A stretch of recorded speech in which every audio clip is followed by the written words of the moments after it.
স্মরণ হয়ে গেল, মনে এসে গেল 10টার সময় বেলা হয়ে গেছে। আমরা তো প্রায় 9টা 10টার সময় খানা খাওয়া অভ্যাস। রাইতে সেহরি খায়া ফজরের নামাজ পড়ে আপনি ঘুমাইছেন, 9টার সময় উঠছেন, ওঠার পর আপনি ওই কলগেট ব্রাশ দিয়ে আপনি আপনার দাঁত মানজিবেন না, এগুলো দিয়ে করা মাকরুহ।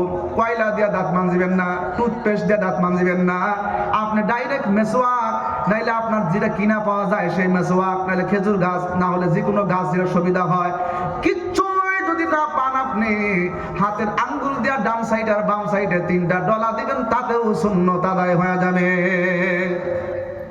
কথা বোঝা গেছে ভাইরা? 10টার সময় ওইটা যদি দরজা খোলা আছে, ঘরের মধ্যে ভাত সব কিছু আছে, আপনি সব পেট বইরা খাইলেন, আপনি খাওয়ার পরে আর কিছু পাতিলের মধ্যে আছে, তখন আপনার মনে হলো যে হারে আজকে না রোজা।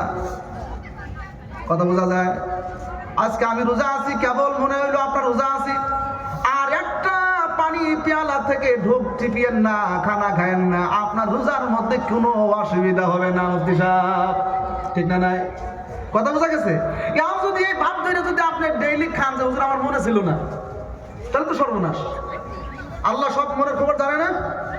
সবার মনের খবর জানে। এই জন্য